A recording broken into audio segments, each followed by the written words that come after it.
आज ही Doubtnut app download करें। Doubtnut पर होगा अब आपके सभी मैथ्स, केमिस्ट्री, फिजिक्स और बायोलॉजी डाउट्स का सफाया। बस अपने क्वेश्चन की फोटो खींचो, उसे क्रॉप करो और तुरंत वीडियो सोल्यूशन पाओ। Download now.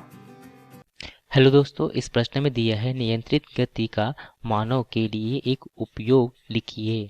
सबसे पहले हम देखते हैं नियंत्रित गति को। नियंत्रित गति वह गति कहलाती है जिसे मानव अपनी आवश्यकता अनुसार उस गति को कम या अधिक कर सकता है। तो हम यह इसे लिख सकते हैं, जो नियंत्रित गति है उसे हम लिख सकते हैं, क्या लिख सकते हैं यहाँ पर, आवश्यकता अनुसार गति को कम या अधिक किया जा सके, वह गति जो है वह नियंत्रित गति कहलाती है।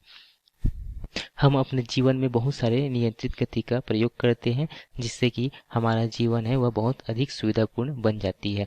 जैसे कि हम किसी वाहन में बैठकर हम विद्यालय जाते हैं या एक स्थान से दूसरे स्थान में जाते हैं, तो हम नियंत्रित गति का उपयोग करते हैं। तो हम इसे जो उदाहरण है वाहन की गति के अनुसार समझते हैं। माना कि यहाँ एक बस है, तो हम बस में जब जाते हैं तब जब जब रोड जो है उसमें अगर भीड़ भाड़ इलाकों में जो बस है वह धीमी चलती है, तो जो ड्राइवर होता है वह भीड़ भाड़ देख के इस बस की गति को कम कर देता है, जिससे गति क्या हो जाती है, गति जो है वह कम हो जाती है। तथा जब रोड जब खाली हो तो वह ड्राइवर जो है वह इस बस के गति को एक्सीलेटर के माध्यम से बढ़ा देता है, जिससे कि यह गति बढ़ जाती है। तब इस प्रकार से हम देखते हैं कि अलग अलग स्थिति में जो ड्राइवर है वह इस वाहन की गति को नियंत्रित करता है। तो इस प्रकार की जो गति होगी वाहन की गति, वह कैसी गति होती है, यह नियंत्रित गति होती है। यदि यह जो गति है वह नियंत्रित ना हो पाए तो जो यह बस है वह अनियंत्रित रूप से गति करेगी, जिसके कारण से एक्सीडेंट होने की संभावना होगी। तो हम जो बस यूज़ करते हैं, जो वाहन यूज़ करते हैं, उसमें हम नियंत्रित गति का प्रयोग करते हैं। दूसरा हम देखते हैं कि जो नियंत्रित गति का प्रयोग करके हम जल से विद्युत का निर्माण करते हैं।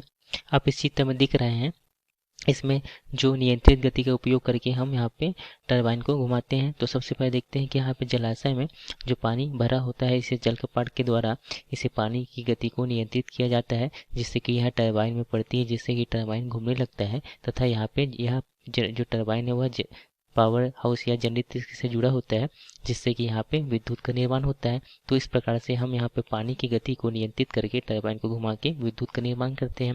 तो इस प्रकार से हमने यहाँ पे देखा जो नियंत्रित गति का उपयोग करके हम यहाँ पे बहुत सारे कार्य कर सकते हैं। जैसे कि वाहनों में जो गति होती है वो नियंत्रित गति होती है, जो जल से विद्युत का निर्माण करते हैं यह नियंत्रित गति के उदाहरण है। इस प्रकार हम गति को नियंत्रित करके हम जो मानव है वह अपने जीवन को अधिक सुविधा पूर्ण बना सकते हैं। धन्यवाद। क्लास 6 से 12 से लेके नीट, IIT, JEE मेंस और एडवांस के लेवल तक 10 मिलियन से ज्यादा स्टूडेंट्स का भरोसा। आज ही डाउनलोड करें डाउटनेट ऐप या व्हाट्सएप कीजिए अपने डाउट्स 8400 400 400 पर।